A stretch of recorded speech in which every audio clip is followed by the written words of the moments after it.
আসসালামু আলাইকুম everyone, welcome to study of geography. আজকে আমরা প্রেজেন্টেশন সম্পর্কে আরও কিছু গুরুত্বপূর্ণ কথা নিয়ে চলে এসেছি, গুরুত্বপূর্ণ বিষয় নিয়ে চলে এসেছি। লাস্ট ভিডিওগুলোতে কিভাবে প্রেজেন্টেশন মেক করতে হয়, স্লাইড মেক করতে হয়, সেগুলো দেখিয়েছিলাম। আজকে কিভাবে আমরা প্রেজেন্টেশন দিতে পারি বা আমরা কিভাবে স্পিচ দিতে পারি সেই বিষয় নিয়ে কিছু গুরুত্বপূর্ণ কথা বলবো এবং পরবর্তীতে একটা ডেমো ক্লাসের মাধ্যমে প্রেজেন্টেশন কিভাবে দিতে হয় সেটাও দেখিয়ে দিব। তাহলে শুরু করা যাক। অ্যাকচুয়ালি প্রেজেন্টেশন বিষয়টা এমন যে প্রেজেন্টেশন কিন্তু অনেক বেশি অ্যাট্রাকটিভ হতে হবে। কিভাবে আমরা সেটা অ্যাট্রাকটিভ করতে পারি, কয়েকটা বিষয় আমাদেরকে ফলো করতে হবে এবং মাথায় রাখতে হবে। সেটি হচ্ছে যে আপনি একটা কথা বলবেন, সেই কথাটা যারা অডিয়েন্স থাকবে বা যারা আমাদের টিচার থাকবেন তারা সেটা যে অনেক আগ্রহের সহিত শুনবে। অ্যাকচুয়ালি প্রেজেন্টেশন কিন্তু সবচেয়ে এমন হয় যে 10 মিনিটস থাকে বা 5 মিনিটস থাকে, এটা ডিপেন্ড করে আপনার স্লাইড কেমন হবে সেটার উপর। তো নর্মালি আমাদের 10 মিনিটস দেওয়া হয় প্রেজেন্টেশনের জন্য। তো এই যে 10 মিনিটস এই 10 মিনিটসটাকে আপনাকে এমনভাবে কাজে লাগাতে হবে যেন প্রেজেন্টেশনটা সবাই অনেক 1 মিনিটের জন্য কেউ বিরক্ত ফিল না করে। মানে অ্যাকচুয়ালি বিরক্ত বলতে অন্য মনোযোগী না হয়ে যায় এবং পুরোটা কনসেন্ট্রেশন যেন আপনার প্রেজেন্টেশনের উপরেই থাকে। তো সেক্ষেত্রে আমাদের কি করতে হবে, কয়েকটা বিষয় আমাদেরকে মাথায় রাখতে হবে যে শুরুতেই আমাদেরকে প্রেজেন্টেশনের ইন্টারেস্টিং বিষয়গুলো আপনাকে বলতে হবে। বা আপনি এমন করতে পারেন যে একটা কোশ্চেন ছুড়ে দিতে পারেন, যে বলে দিতে পারেন, ইন্টারেস্টিং কিছু নিয়ে শুরু করতে পারেন বা একটা গল্পর মাধ্যমে শুরু করতে পারেন যে একটা টপিক আপনি বলতে চাচ্ছেন, সেটা ডু ইউ নো। অ্যাকচুয়ালি মানে আপনি সবাইকে কিউরিয়াসিটি দিচ্ছেন, যে কিউরিয়াস করছেন যে আপনি কি বলতে চাচ্ছেন বা আপনার টপিকটা ইন্টারেস্টিং হতে যাচ্ছে। সো এটা একটা বিষয় প্রেজেন্টেশনের ক্ষেত্রে। আর একটা বিষয় মাথায় রাখতে হবে, সেটা হচ্ছে আমরা যখন প্রেজেন্টেশন দিব আমাদের আই কন্ট্যাক্টটা কিন্তু অনেক ইম্পর্ট্যান্ট। তো আমরা কি করি, অনেক সময় প্রেজেন্টেশন দেওয়ার জন্য আমরা যখন অডিয়েন্স যারা থাকেন তাদের দিকে তাকাই না বা আমরা অন্য দিকে তাকাই। এক্ষেত্রে কিন্তু প্রেজেন্টেশনের যে বিষয়টা এটা একটু প্রবলেমেটিক হয়ে যায়। তো সেক্ষেত্রে আমরা যেটা করতে পারি, আমাদের নার্ভাসটা এড়ানোর জন্য, অনেক সময় হয় কি আই কন্ট্যাক্টে অনেকের নার্ভাস হয়ে পড়েন, সেক্ষেত্রে আমরা যেটা করতে পারি, আমরা অ্যাকচুয়ালি আমরা কনসেন্ট্রেশন আমাদের মাথায় রাখতে হবে যে আমাদের কিভাবে প্রেজেন্টেশনটা বেটারভাবে আমরা দিতে পারি। তো আমরা সেক্ষেত্রে আমরা এদিকে ওদিকে না তাকিয়ে বা উপরের দিকে নিচের দিকে না তাকিয়ে আমরা কিন্তু আমাদের ফোকাস করতে পারি, আমাদের দৃষ্টি আমরা আমাদের সামনে যেটা আছে সেটার দিকে ফোকাস করতে পারি। সেক্ষেত্রে আমাদের কিন্তু নার্ভাসনেসটাও অত বেশি কাজ করবে না। এটা একটা ইম্পর্ট্যান্ট বিষয়। ওকে, তাহলে আমরা কিভাবে প্রেজেন্টেশনটা স্পিচটা শুরু করতে পারি?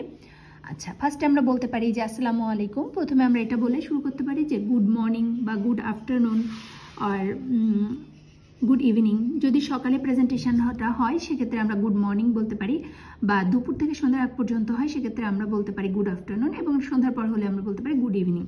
তো ফার্স্টে আমরা এভাবে শুরু করব যে আসসালামু আলাইকুম, good morning everyone and welcome to my presentation. তো ফার্স্টে আমরা বলতে পারি যে আসসালামু আলাইকুম, good morning everyone, welcome to my presentation. তো এটা আমরা বলতে পারি।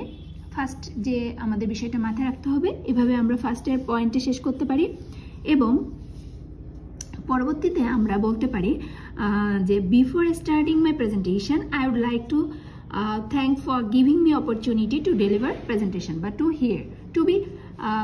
এটা আমরা বলতে পারি। আর আমরা বলতে পারি কি যে first of all let me thank you all for coming here today. এটাও আমরা বলতে পারি। এটা যার যার মনের ইচ্ছা আমরা বলতে পারি।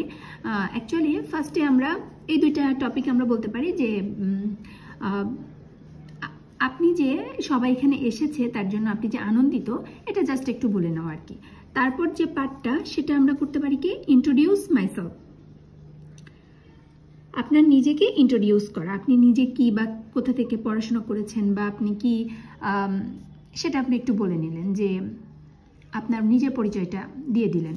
তাহলে নিজের পরিচয় আপনি কিভাবে দিবেন, যে এটা কিন্তু ফর্মাল ওয়েতেও আপনি দিতে পারেন, যে মাই নেম ইজ, আপনার নাম যেটা হবে সেটা বললেন, বা আমার নাম যেটা সেটা আমি বললাম, এবং আই এম ফ্রম, আপনি যে ইউনিভার্সিটি থেকে, বা আপনার টপিকটা যদি এমন হয় যে আপনি ক্লাসের বা ইউনিভার্সিটির কোনো প্রেজেন্টেশন দিচ্ছেন, সেক্ষেত্রে আপনার কিন্তু নিজের ইউনিভার্সিটি বলা অতটা বেশি ইম্পর্টেন্ট না, বাট আপনার নিজের কোনো যদি সেশন থাকে, বা আপনার হয় না যে আপনি কোন গ্রুপে, সেটা আপনি একটু বলে দিলেন যদি আপনার ইউনিভার্সিটির কোনো প্রেজেন্টেশন হয় সেক্ষেত্রে। বাট আপনি যদি অন্য কোথাও কোনো প্রেজেন্টেশন কম্পিটিশন বা কোথাও যদি আপনি কোনো প্রেজেন্টেশন দেন, সেক্ষেত্রে কিন্তু আপনার ইউনিভার্সিটিটা মাস্ট বি বলা জরুরি, যে আমার নাম এটা and I am from Dhaka university, বা আদার্স যে ইউনিভার্সিটি আপনি, সেই ইউনিভার্সিটির নামটা আপনি বলে দিতে পারেন।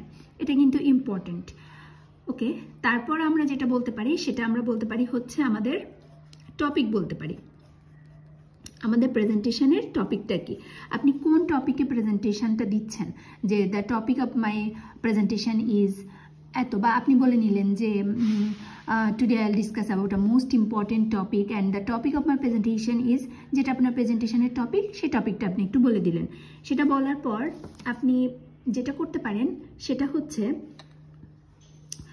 আপনার প্রেজেন্টেশনের এইমটা কি, বা আপনার প্রেজেন্টেশনটা কিসের সম্পর্কে, সেটা একটু আপনি ডিসকাস করতে পারেন। যে সাপোজ আপনি বায়োজিওকেমিক্যাল সাইকেলের উপরে একটা প্রেজেন্টেশন দিবেন, তাহলে আপনি এখানে ফার্স্টে কিন্তু বলতে পারেন যে do you know what is biogeochemical cycle. Then এটা বলে আপনি কিন্তু একটা কোশ্চেন ছুড়ে দিলেন, দেওয়ার পর আপনি গ্র্যাজুয়ালি আপনি বললেন যে বায়োজিওকেমিক্যাল সাইকেলটা কি, এটার আপনি যে প্রেজেন্টেশনটা দিচ্ছেন সেটার এইম কি, বা কেন এটা ইম্পর্টেন্ট। অ্যাকচুয়ালি যে প্রেজেন্টেশনের যে টপিকগুলো, মেইন টপিক কিন্তু তখন চলে আসবে, যে আপনি ধীরে ধীরে প্রত্যেকটা স্লাইড ডিসকাস করবেন, বলবেন। এভাবে কিন্তু বলতে বলতে পরবর্তীতে যদি আপনার কোনো গ্রাফ থাকে বা কোনো পিকচার থাকে, সেগুলো আপনি সুন্দর মতো করে এক্সপ্লেইন করে দিবেন। দেন আপনি যদি একটা টপিক থেকে আরেকটা টপিকে যেতে চান, সেক্ষেত্রে আপনি বলতে পারেন let's move on another topic, or let's talk about another information. এই টাইপের কথাবার্তা আপনি ইউজ করতে পারেন। এটা কিন্তু অনেক ইম্পর্টেন্ট, যে আপনি কিভাবে আপনার অডিয়েন্সকে আপনি ফোকাস করছেন, বা কিভাবে আপনার কথাটা তাদের কাছে পৌঁছে দিচ্ছেন। এটা কিন্তু প্রেজেন্টেশনের ক্ষেত্রে অনেক ইম্পর্টেন্ট। এবং অনেক সময় কিন্তু ইউনিভার্সিটির যে প্রেজেন্টেশনগুলো হয় সেটা কিন্তু মার্কস ক্যারি করে। সো আমাদের এটা মাথায় রাখতে হবে যে আমাদের বেস্ট প্রেজেন্টেশন দেওয়ার জন্য আমাদের কিন্তু অনেক বেশি এটার কি করতে হবে, ফোকাস করতে হবে, যে আমাদের কোন টপিকটা বললে বা কোন বিষয়গুলো বললে আমাদের প্রেজেন্টেশনটা অনেক বেশি সুন্দর হবে। এটা কিন্তু আপনার নিজেই দেখতে হবে যে কোন বিষয়টা বা কোন পার্টটা আমার বলাটা জরুরি। ওকে, পরবর্তীতে যখন আমি ডেমো ক্লাস নিব বা ডেমো ক্লাসের এই বিষয়টা নিয়ে আলোচনা করব, তখন আমি বলে দিব যে এইভাবে প্রেজেন্টেশন তো বললে ভালো হয়, বা এগুলাতে বেশি মার্কস ক্যারি হয়। এভাবে বলতে বলতে পরবর্তীতে যখন আমাদের প্রেজেন্টেশনটা লাস্ট চলে আসবে, তখন আমরা যে বলতে পারি যে থ্যাংক ইউ বলে আমরা বলতে পারি। বাট ওকে, লাস্টটা তাহলে আমরা কিভাবে সুন্দরভাবে শেষ করতে পারি, যে আমরা এভাবে বলতে পারি যে that's all about my today's presentation, thank you for listening me. And যদি কোশ্চেন সেশন রাখতে চাই, সেক্ষেত্রে বলতে পারি যে now you can ask any question to me. এভাবে আমরা কিন্তু আমাদের প্রেজেন্টেশনটা শেষ করতে পারি সুন্দর মতো করে। তো এটাই হচ্ছে মোটামুটি প্রেজেন্টেশন সম্পর্কে বেসিক, কিভাবে আমরা প্রেজেন্টেশন দিতে পারি সে সম্পর্কে বেসিক একটা আইডিয়া। পরবর্তীতে আরও সুন্দর করে আরও একটা ডিটেইল ডেমো ক্লাস নিয়ে চলে আসবো। আজকের মতো ধন্যবাদ, থ্যাংক ইউ।